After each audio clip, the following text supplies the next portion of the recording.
Mula sa bulwagang pambalitaan, himpilan at sandigan ng bayan, ito ang JTMC News. Sa ulo ng ating mga nagbabagang balita. Q-Citizens, inaasahang patuloy na matinding init pa rin ang mararanasan sa mga darating pang araw sa Quezon City.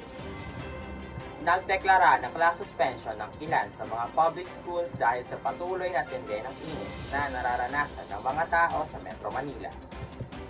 At libo-libong bagong iskolar ng bayan tinanggap sa Universidad ng Pilipinas para sa susunod na taong pang-akademiko.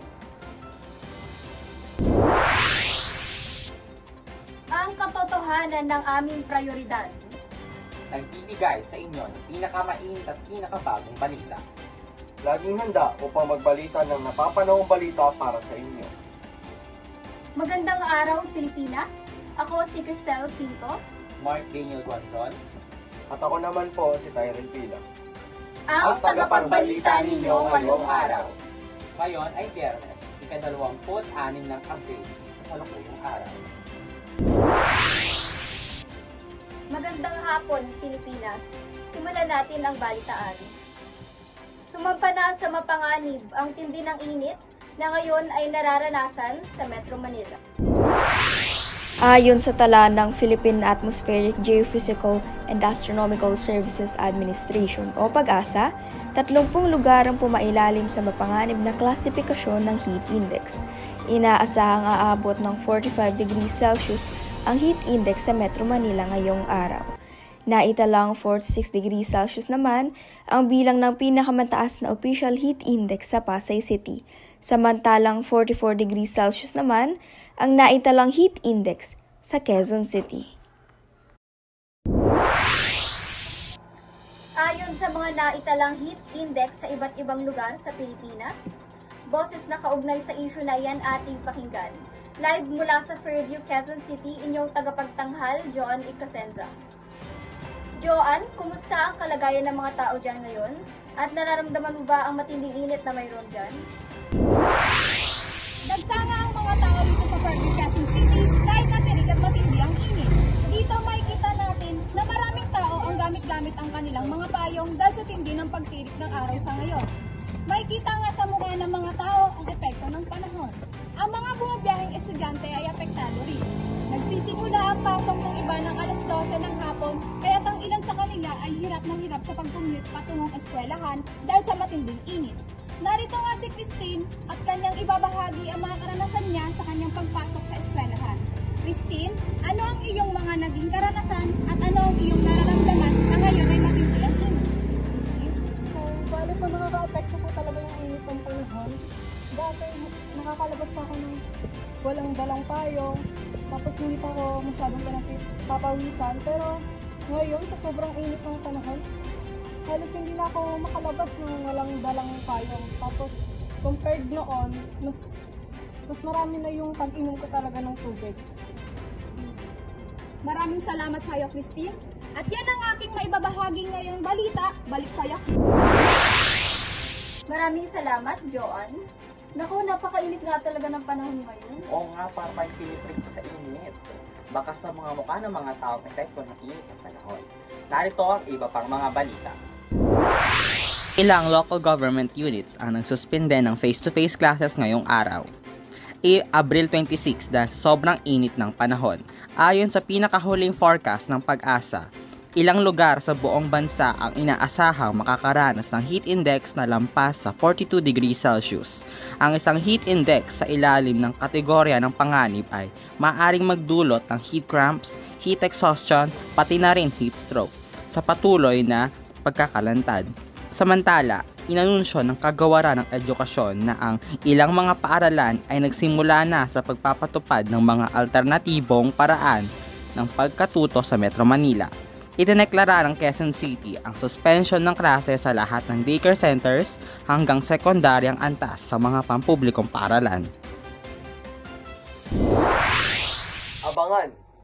Muling pagtanggap ng mga bagong scholar ng bayan sa Universidad ng Pilipinas ating tutukan live. 5 estudyante ibinahagi ang kanilang naging preparasyon sa nagdaang UPCAT.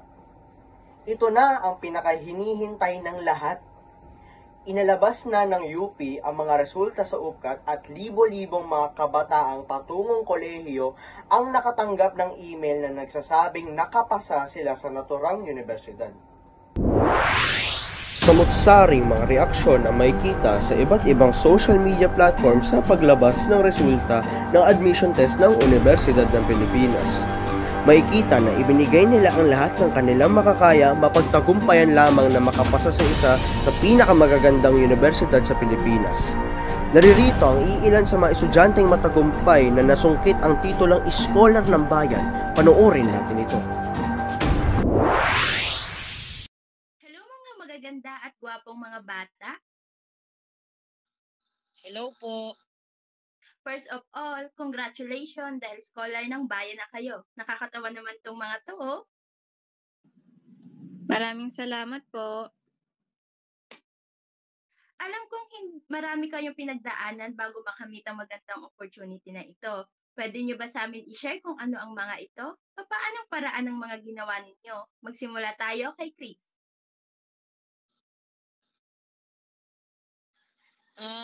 Personally po, hindi po ako nagkakaroon ng enough time para makapag-review since sabay-sabay po yung mga schoolwork namin, pati po yung mga events sa school.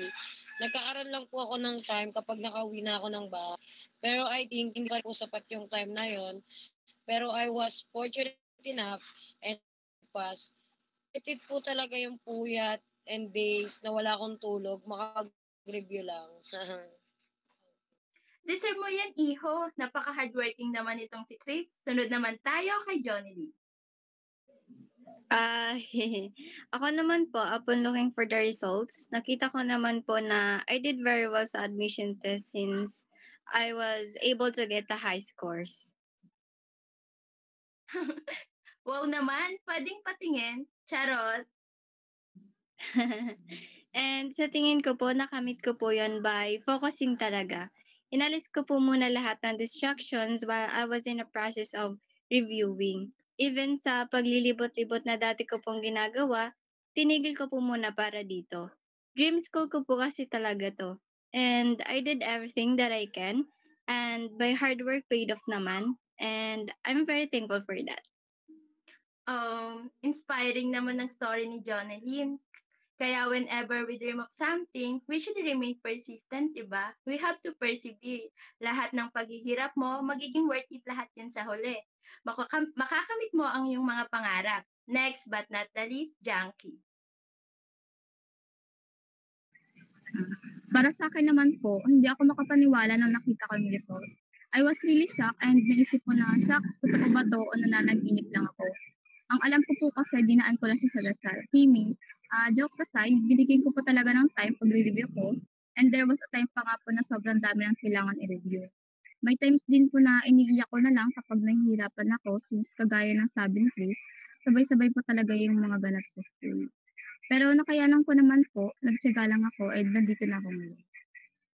Alam nyo ba, proud ako sa inyo. Imagine ha, hindi biro ang mga pinagdaanan nyo para lang dyan. Kaya galingan nyo sa pag-aaral ha. I'm rooting for all of you, mga scholar ng bayan. Maraming salamat po. Diyan nagtatapos ang aming chikahan. Ako si Wenilyn Abitan. Balik sa'yo, Tyren. Maraming salamat, Wenilyn. At yan ang mga balitang nakalap namin sa oras na ito. Kami ang inyong tagapagtungkol. Ako po si Tyren Pila. Ako naman si Cristel Pinto. At ako muli si Martin Gonzon.